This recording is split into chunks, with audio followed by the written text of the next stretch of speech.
Welcome, new and old friends. My name is 2482, and today, 2 got us 4 ghost/paranormal stories. And she was very nice to ask September Dragon Audio to join us this evening. So, turn off your lights, make sure your doors and windows are locked. Things are about to get spooky.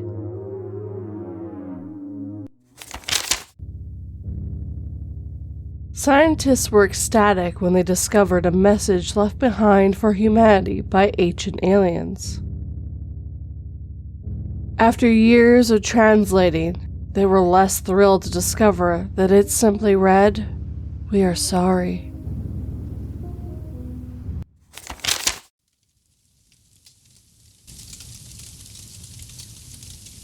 Night Security Guard Paranormal Experience. My second paranormal post. By U/Major Tom 13. Narrated by September Dragon Audio. Continuing on from my last post here about when I was around 4-5 years old, I am now 29 and work as a security guard during the night in the UK. The site I usually do my duty at is in the northwest of England, but I will not give you the name of the site or specific area to keep my job secure. This is going to be a long-winded post, but I am confident that anybody interested in the paranormal will be satisfied, so here goes. So I was in the army at the time when one of my closest friends landed this job first. He was always a very hardcore skeptic, but started to tell me that he was experiencing things that were weird and freaking him out sometimes. After the army, I went into a couple of random jobs whilst I got my momentum back in regular life and also got myself SIA license. Eventually, my pal got shipped off to another site for the same customer, and I jumped at the opportunity to work in his place. My pal, let's call him Jackson, kindly drove me to the site for my induction to meet the guard on duty that night. The guard on duty was a very down-to-earth man in his 50s. After showing me the ropes, the whole 5 minutes, he asked me what I thought about poltergeists. I told him briefly about some of the experiences I have had throughout my life, and his eyes lit up, which sparked a casual friendship ever since. Basically, he told me about 2 guards leaving in the past due to strange things happening at this site, and that every guard has experienced at least one thing there. He is a lot deeper into this stuff than I am, but it adds to his harmless charm, and we have shared many deep conversations about the subject. Saturday night during the Christmas holiday in 2018, I locked myself in for the first time and ready to spend the next 12 hours alone enjoying my own company and getting paid for it. Gaming laptop straight out of Albert on whisper volume, of course, and frequently heads up in case intruders or a van driver comes to collect their personal vehicles. This place is quite creepy looking, as it is out in the sticks somewhat and surrounded by farmland. But I am very used to cutting about in the dark in places similar from my time in the army, so it was just whatever to me. For the first few shifts, I just heard the odd, strange noise, which quite frankly could have been anything from temperature expansion, contraction, to wildlife. On the night prior to the shift returning to work for 2019, I had one of those most profound paranormal experiences of my life, which generally scare me. It was the 3 a.m., 4 a.m. hourly patrol. I stepped off at about 3:30, and as I put one foot out of the guard's room door, a tiny stone whizzed around the guard's room, bouncing off the metal lockers, desks, etc. at head to torso height. I'm 6 foot tall. This didn't make any sense, but I shrugged it off and continued on my way. The first part of my patrol involved walking around the back of a 2-story, medium-sized office building where there are lots of stone pebbles to walk on before coming out from the back of the offices and onto a relatively large car park, about 2/3 the size of a football pitch. As soon as I stepped foot on the tarmac, a pebble landed next to me, and I thought nothing of it. I could have easily kicked one up a bit with my steel-toe boots and not felt it, whatever. I got halfway across the car park, and another landed just in front of me, as if it came from behind me. This is where I started to feel things weren't quite right, as the pebbles were way back by this point, and I would have felt it this time due to the additional force of it. I continued, and at the end of the car park were a row of shipping containers on the left and a huge biffa skip on the right. The patrol route takes me walking in between these for about 30 meters, and this is by far the creepiest part of this site, as it's so dark and dingy. This is where things begin to get intense. I was still walking towards this area and roughly 20 meters away when another pebble hit the biffa skip loudly at about 5 or 6 feet high. In other words, I would have had to get a bit of a run up and put effort into booting a pebble hard enough to get it high enough and to match the force it hit with. This really startled me, and I stood still and confused for about 30 seconds, looking all around me, but there was nobody, and I was equipped with a 400 lumen heavy-duty torch, so I could see for quite a distance. Nobody whatsoever. I reluctantly carried on out of duty down the alley past the skip that had just been hit and the shipping containers to my left. I had gotten about 10 meters past the first shipping container when it sounded as if somebody ran up to it with a sledgehammer and gave it a massive whack. My backside almost swallowed my pants whole, and it took me every ounce of my courage to immediately run back onto the car park and shine my torch in all directions. If this was a human, due to the layout of the site, they could not have gotten away in time unless they could contest Usain Bolt, and even that would be a stretch, considering it probably took me 2 seconds to sprint there, if that. The guard who gave me the introduction is that interested in this stuff that he told me to call him if anything like this happens, no matter the hour. So I continued to the center of the car park to get a full view of the site. But of course, nobody. Suddenly, I just heard bang, bang, bang, bang, bang, bang, coming from all directions, but confined to within the site, shortly followed by tiny stones continuously whizzing past my shins with a low trajectory, similar to how one would throw skimming stones across a body of water.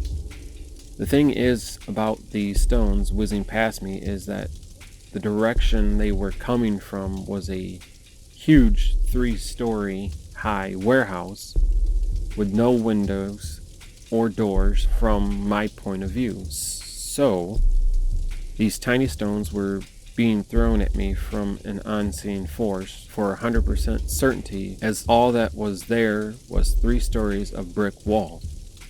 Never once did any of them hit me, just whizzed by my legs left and right.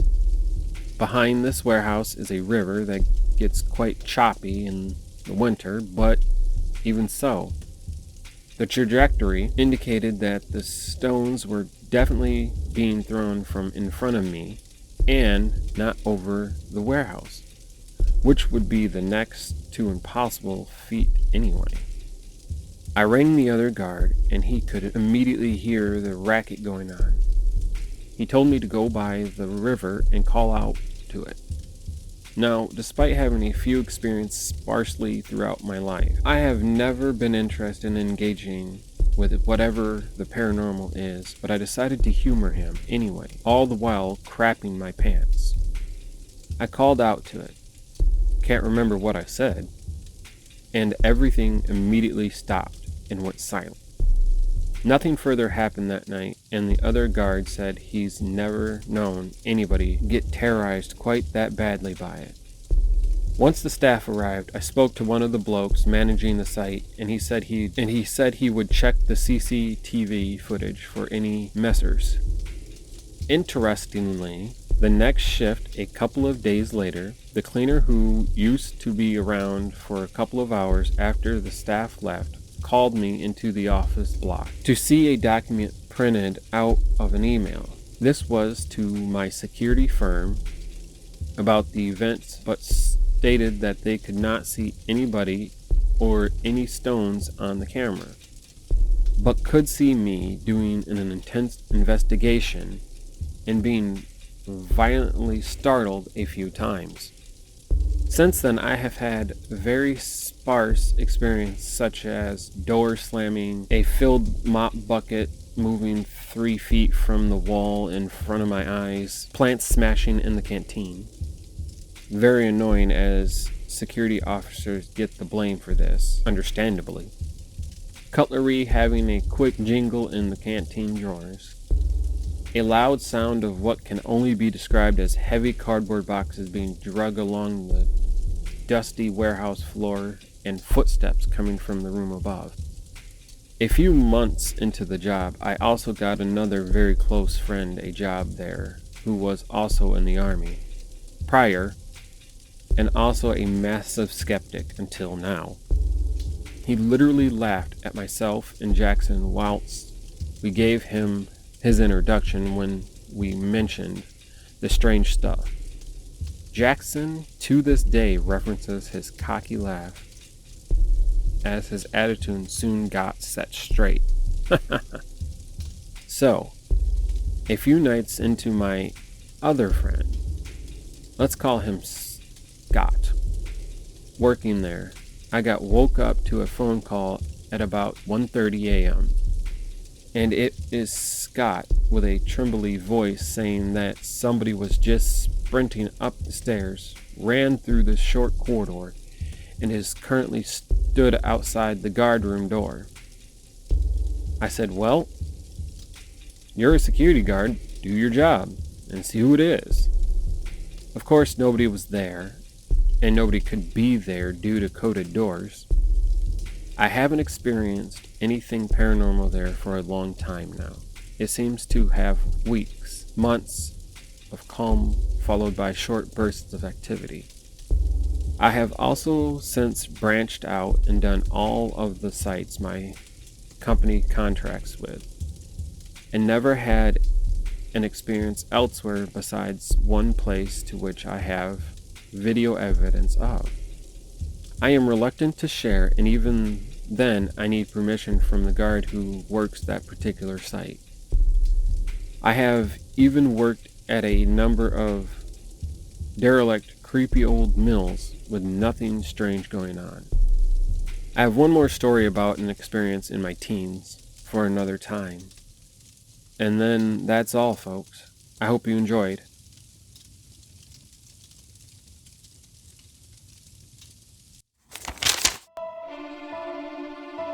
The stranger who threw me into a dark cell laughed when I demanded if he knew who my father was, and how much he'd be sorry when I was found. Chuckling, he leaned in and whispered in my ear, "Who do you think paid me to take you?"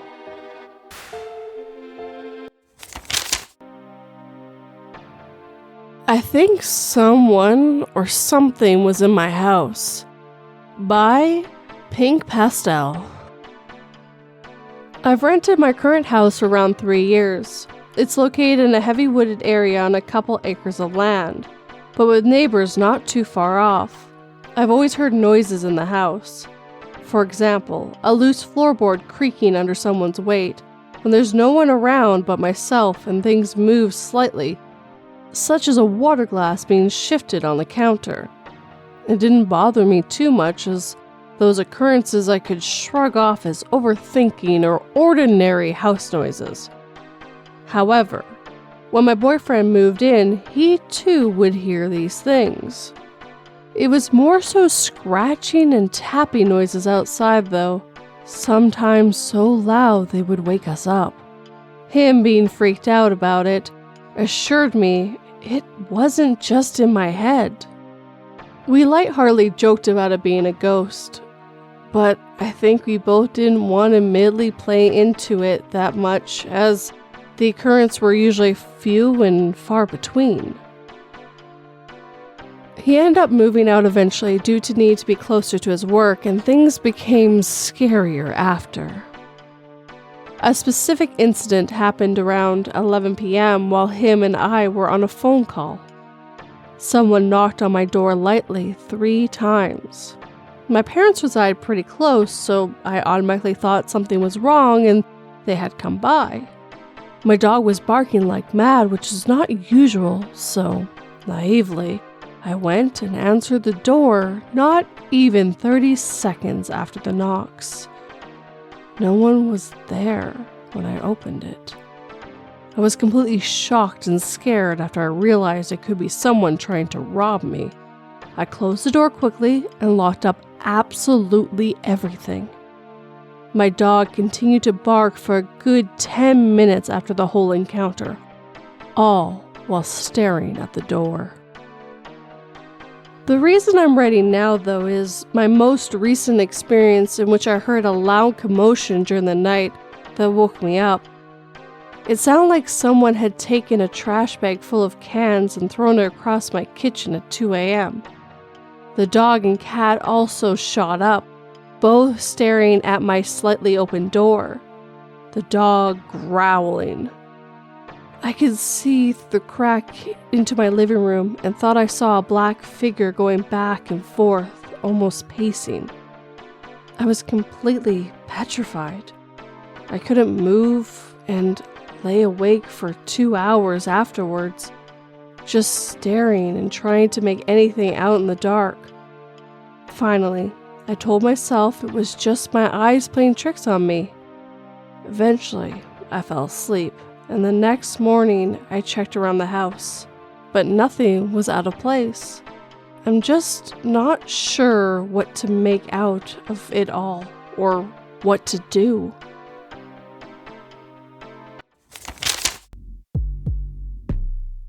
The ticking clock echoes through the hallway as a police squad nervously awaits the arrival of the kidnappers at the exchange site.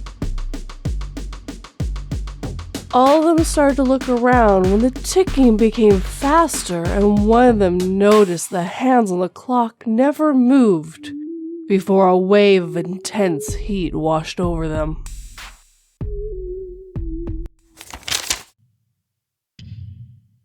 Before this story starts, I would like to warn you that there is talk of sexual assault specifically in this story.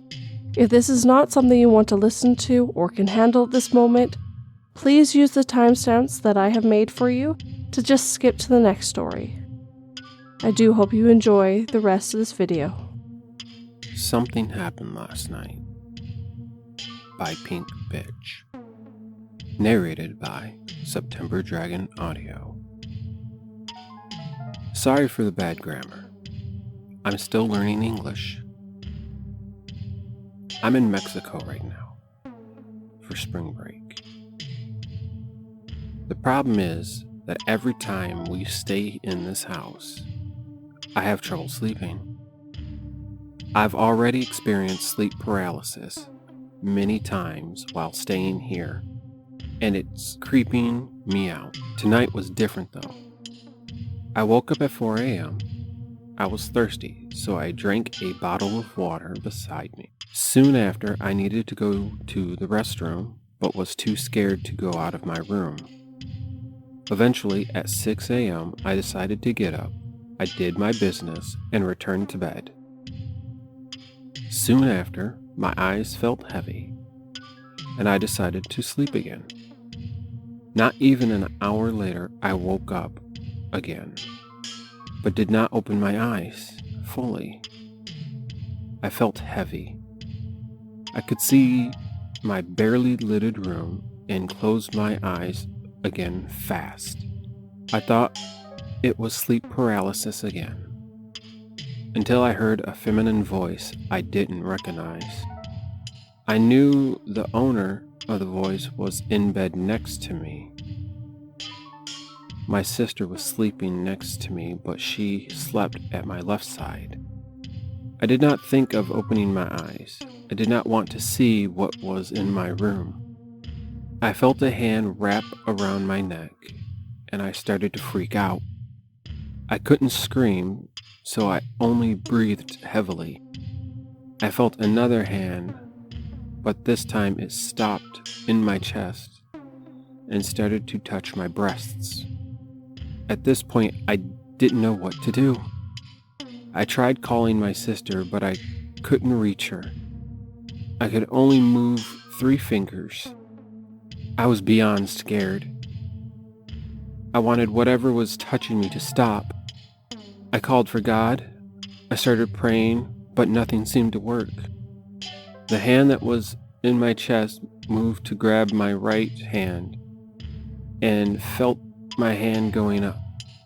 The thing put 2 of my fingers in its mouth. It was horrifying. I felt tongue and teeth. It did not bite me, but it was licking them.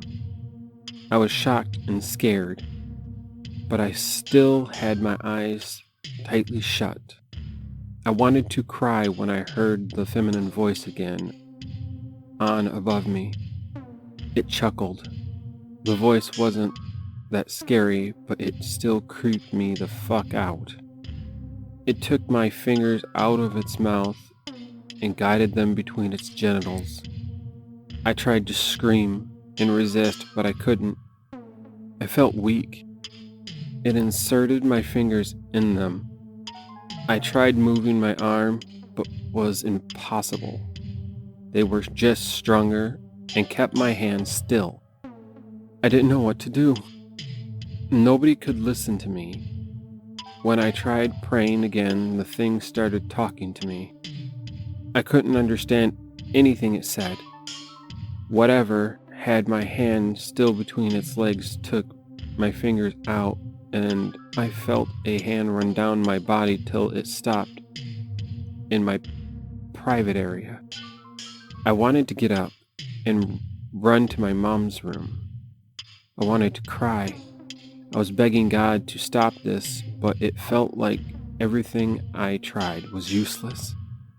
Its hand never went all the way. It was like there was something preventing it from continuing. Out of nowhere, it felt like I was knocked down unconscious. I stopped hearing it, and my mind went blank. Out of nowhere. I woke up about 2 or 3 hours later. I was shaking. I could still remember everything vividly. How it talked, how it touched me, everything. My sister woke up and noticed how scared I was, and noticed my trembling. With a trembling voice, I broke down and told her everything. I was sobbing, and she was clearly worried. Comforting me and listening to everything I said, I felt violated. Every part of my body was shaking, and I just wanted to get out of my room as soon as possible. I still don't know what it was. If someone has had the same experience, please tell me what it was. I'll appreciate it very much. I can't keep thinking of it since this morning. I'm scared to even walk in my own house.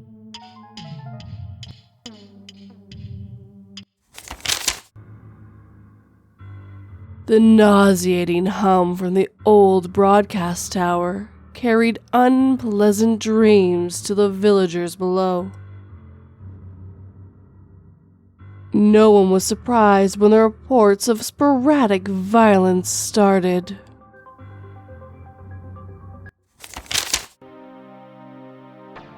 There's Something in My Woods, written by Warrior Poet, 1978. My first post on Reddit, so bear with me, but this topic is so out there, and I thought this might be a good place to discuss the strange going-ons in my woods with a larger audience.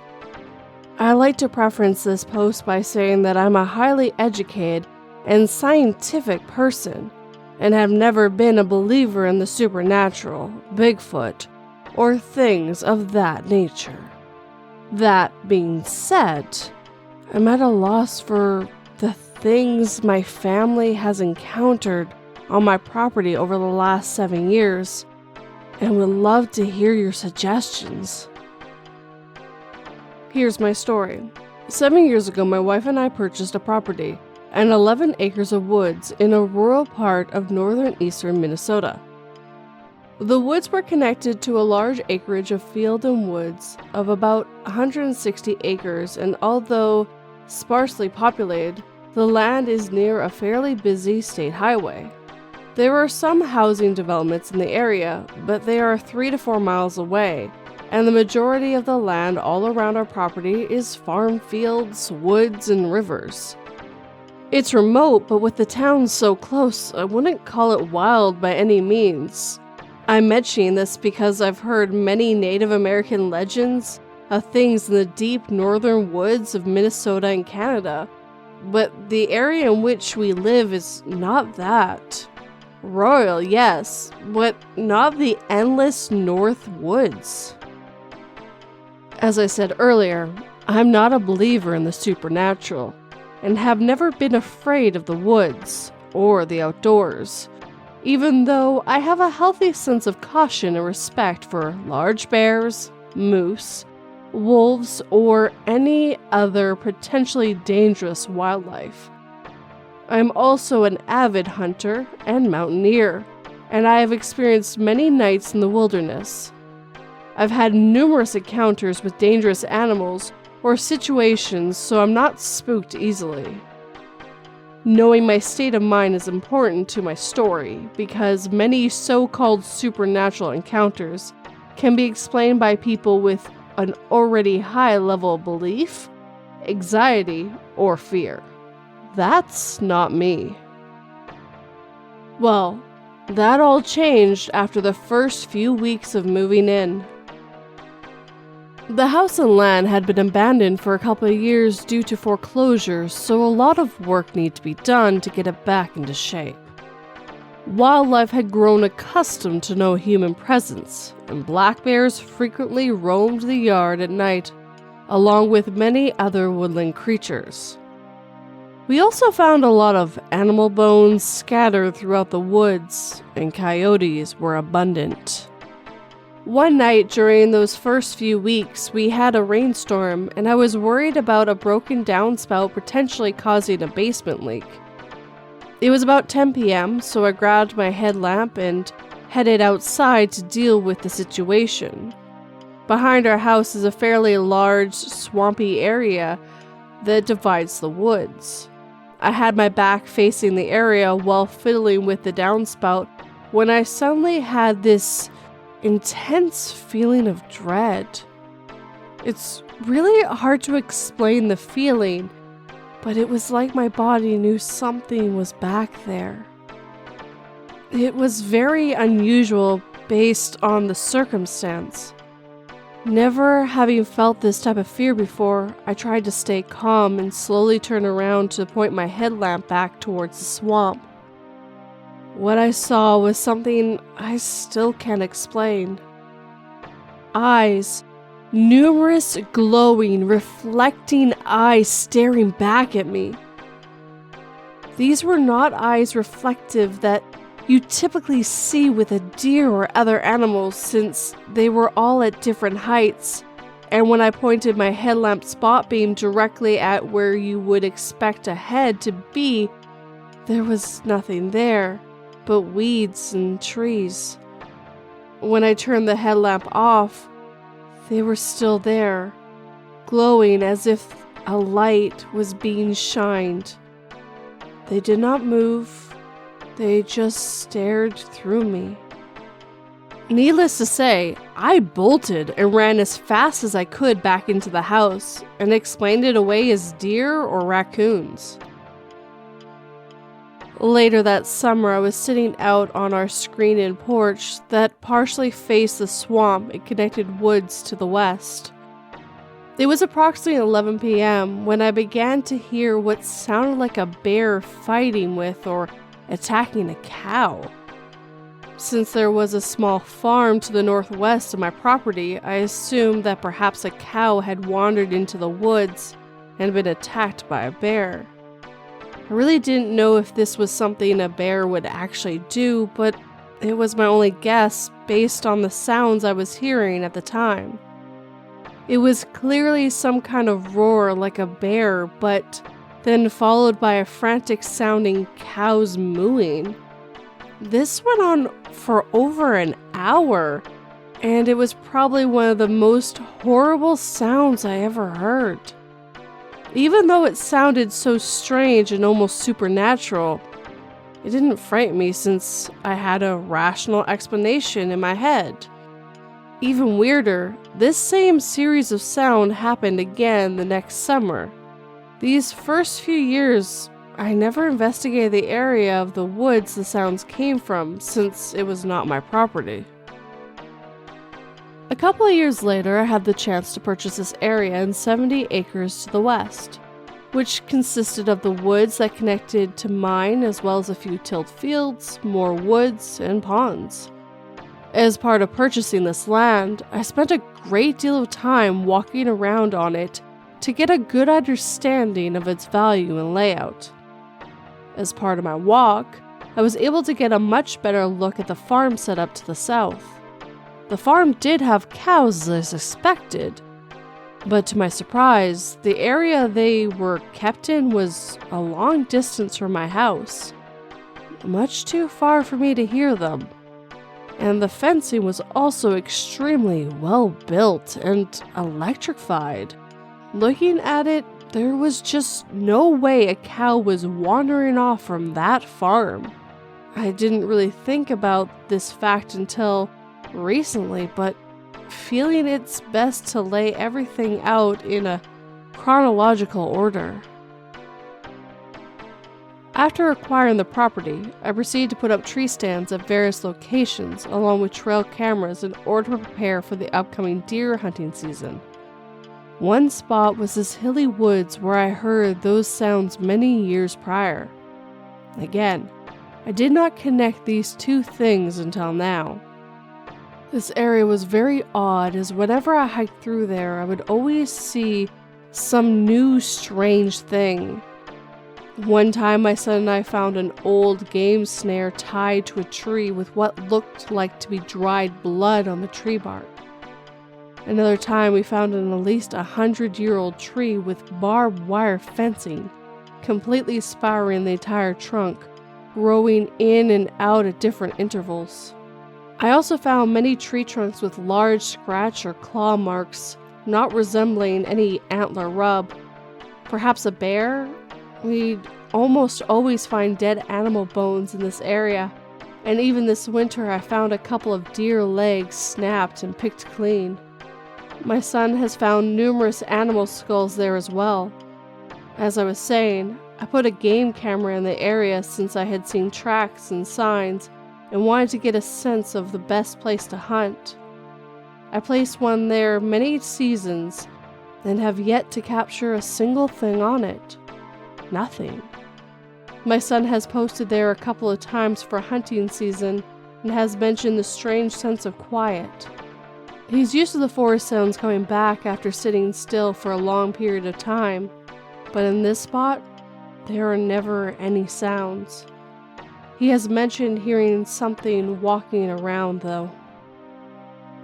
Another incident occurred one hunting season when I was entering this area en route to another stand when I saw a violent thrashing in the foliage, moving fast and crossing from right to left, but moving away from a position. I of course encountered deer and bear all the time, so I'm familiar with how they move when spooked, but this was something different. Whatever this thing was made a high-pitched trumpeting combined with bellowing sound that was like nothing I'd ever heard from an animal outside an elk, which we don't have in this area. It wasn't bounding, and there wasn't this raised white tail or large dark mass to indicate a deer or a bear. There really didn't appear to be a body at all, just whipping and flailing leaves and branches along with deafening sounds. A year after this incident, my son went out hiking in the woods to try and find me since I was out doing some forest management. As he walked through this area, he thought he spotted me coming through the woods fast, but quickly noticed that the walk and clothing were nothing like mine. Whoever it was also a lot taller than me, and he described him as extremely thin. He said the person he saw did not notice him at all, and seemed to be walking in a straight line like they had tunnel vision or something. Seeing someone in this part of the woods and their direction of travel don't at all make sense, since there really would be no reason to be there or to be heading that way, as it leads to a deep ravines and an uncrossable river. After he found me and explained what he saw, I quickly went over to investigate to see if we had a trespasser. I hiked for a quick while, but never found anything or anyone.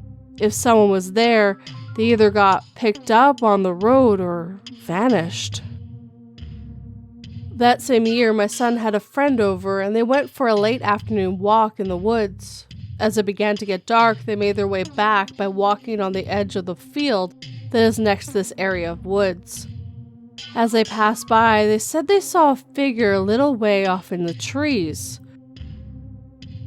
Whatever they saw was near one of the hills in this patch of forest and seemed to be making some kind of hand gestures. It began walking slowly towards them when they called out, "Hey, hello!" He or it stopped still and said nothing. It was at this point the boys sensed something wasn't right and bolted back towards the house. They rushed into the house and told me what they saw, and I of course laughed it off, as their minds playing tricks on them. My son described the figure as very tall, like 10 to 15 feet, but with skinny arms, and his body was dark all over. Not hairy per se, but dark. They even thought it was an animal at first because of the weird way it looked. He couldn't really describe it very well other than gaunt or skinny and strangely dark. Me, being the curious and protective father I am, was worried about it being trespassers, drug addicts, or both. So I told them I would go and take a look. They brought me to the area and pointed to where it was standing, and I headed into the woods. Since it was winter and there was snow on the ground, I thought it would be easy to locate the tracks of whatever this was and find out where it came from or went to. When I got to the spot, there wasn't a single track or disturbance in snow. There was no way an animal or man could have been in that area and not left tracks. They had either made it up or their minds were playing tricks on them. Or so I thought. To this day, my son and his friends still swear they saw it clear as day, and I can definitely attest that their fright was real. My wife has also experienced strange thrashing sounds and other feelings of dread or being watched in this part of the woods, and generally refuses to go over there anymore. All this brings me to today, where I had a sudden realization that all this strange sounds, sightings, bones, and events seem to be centered around this one area, and I'm just at a complete loss to what it all means. It's all too strange to really bring this up and discuss it with people I know around here, but I wanted to share my story and see if anyone in this community might have any theories or ideas on what we might be dealing with here. I'll continue to investigate on my end, but would love to see what you all think. Some photos of the area where these events occurred, including some pictures of new dead animal evidence I found today. And I will go through the photos on screen for you.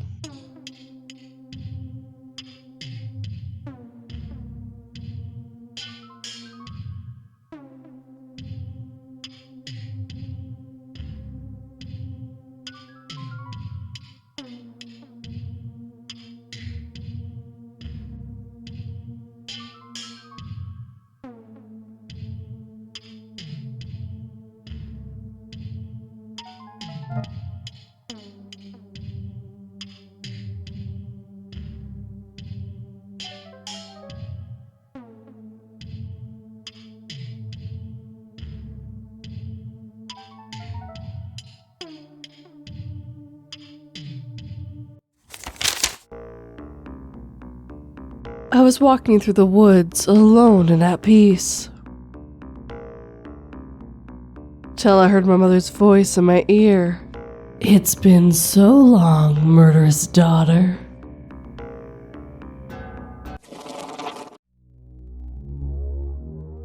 And with that, we're near the end of this video. I'd like to thank the writers who let us read their stories. They were very interesting, and a few of them were quite messed up. I hope you all stay safe. I also like to thank September Dragon Audio for helping me narrate these stories. He does more ASMR type narrations on his channel, so if you're into that thing, check him out. He's really good and very relaxing to listen to. As always, his links are down below or in the show notes. Now, if you enjoyed this video, hit that like button and make sure it feels it. If you're new, subscribe and turn that pretty little bell to all notifications. If you'd like to help this channel/podcast, please just share it with anyone you might think who will enjoy it. You'd be shocked how much that helps. Now, if you'd like to help in other ways, I do have a Patreon where for just $1 a month, you get early access to the audio. I also have merch and a PayPal. These will never be expected, but always appreciated. Now, the best way to help channels are to like, subscribe, and leave a comment. So let's get you that Sunday word first. On screen right now is everyone who wrote one about 3 weeks ago. Sorry for the delay, guys, but with the compilation that I did and then my 750 subscriber special, I didn't want to do something where you guys got lost. So, here it is. I know it made it a little difficult, but I always think the wait is worth it. Thank you guys, as always. Now, correct me if I'm wrong, but I should get you this Sunday's word, which is correction, which means a change that rectifies an error or inaccuracy, or used to induce an amendment version, or something one has just said. So, you guys should know how to do this by now. Write me a sentence down below if you're on YouTube, and you'll be featured in next week's video/photo. If you're on the podcast, just go to YouTube or even Instagram, making sure that you @me and use this word in a sentence, and I'll do the same.